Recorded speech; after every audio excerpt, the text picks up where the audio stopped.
Hello, viewers. Today we're taking a brief detour from our usual content to address a topic that's been generating a lot of discussion, Project 2025. While we typically avoid political subjects on this channel, we feel it's important to provide accurate information on this issue, as there seems to be some confusion circulating.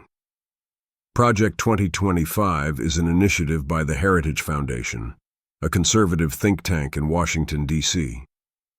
It's essentially a detailed policy blueprint for a potential Republican administration taking office in 2025. The project outlines conservative policy proposals across various areas of government, including education, healthcare, national security, and economic policy. It involves contributions from numerous conservative policy experts and former government officials. Supporters of Project 2025 say it's a comprehensive plan to implement conservative policies and reduce the size of the federal government. Critics argue that some of its proposals are extreme and could lead to significant changes in how the U.S. government operates. It's important to note that this is a policy proposal, not an enacted plan. Any implementation would require winning an election and navigating the legislative process. We encourage our viewers to research this topic from reputable sources and form their own opinions. Remember, being well-informed is crucial in a democracy, regardless of your political leanings. Next week, we'll be back to our regular content. Thanks for your attention on this important topic. He did not talk about Project 2025. Called Project 2025. Tonight with Project 2025 and the Republican. Always great to talk to you. I want to start with Project 2025. Plan to be enacted if Donald Trump returns to the White House. It's crafted by the right-wing think tank, the Heritage Foundation, and several former Trump administration officials. Term by dropping the name Project 2025.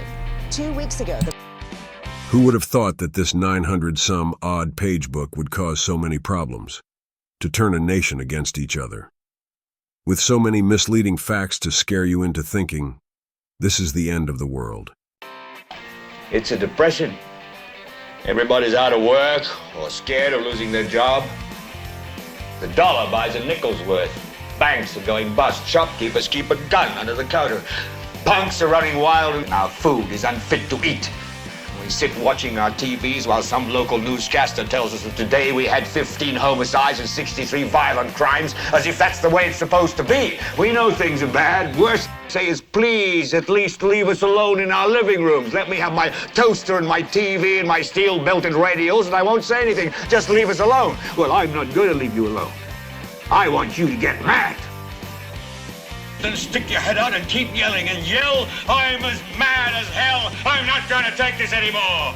Just get up from your chairs right now. I'm not going to take it anymore. When will it stop?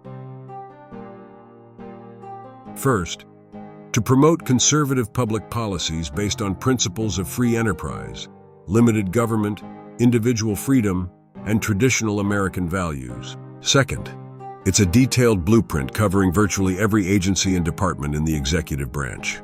Third, the project aims to provide a conservative president with a roadmap to quickly implement far-reaching changes across the federal government. Fourth, it includes specific policy proposals, potential appointees for thousands of positions, and strategies for using executive authority. Fifth, the plan is designed to be implemented within the first 180 days of a new administration.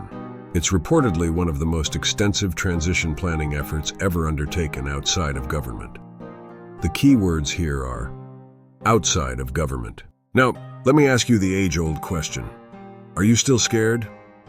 Now, I really need you to pay attention to this next statement, and we'll play it a few times, just so there is no misinformation. So Project 2025 is a Heritage Foundation, which is a conservative think tank. It's their transition plan for the next conservative president, whoever that may be. Now, obviously, this was launched in 2023 before the primary cycle played out. So this could have hypothetically applied to a Ron DeSantis or Vivek Ramaswamy or Nikki Haley.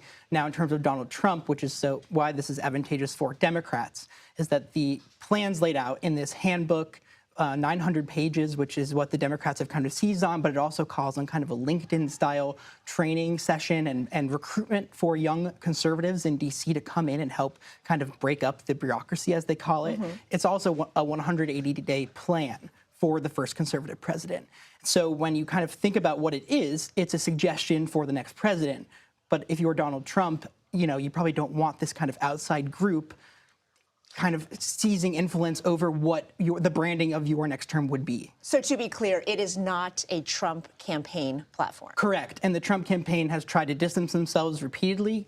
Trump campaign co-chairs Chris LaCivita and Susie Wiles put a statement out when Project 2025 first kind of got in the news earlier this year, saying that they appreciate the efforts, but that, frankly, Trump will decide himself. And we saw a couple Truth Social posts in the last week by Donald Trump denouncing this group and saying he doesn't know whoever's running it and knows no one behind it. Now, obviously, that's not true, though. There are plenty of people, former higher-level White House staffers across all branches of government who wrote chapters in this book. They are definitely Trump-aligned people. But again, this is a think tank trying to propose something, and this goes all the way back to the Reagan administration in terms of the booklet that they give a conservative president when they win office, kind of a set of guidelines. Play it back one more time, please. Clear, it is not a Trump campaign platform. Correct. One more time. Clear, it is not a Trump campaign platform. Correct. In today's world of viral headlines and quick sound bites, it's crucial to think critically. Don't just accept what you hear at face value. Take a moment, dig deeper, and research topics yourself. Your own curiosity is your best tool for uncovering the truth. Thanks for watching all the way through. If you enjoyed the video, hit that like button, and if you're ready for more, subscribe to join us on this wild adventure. See you next time.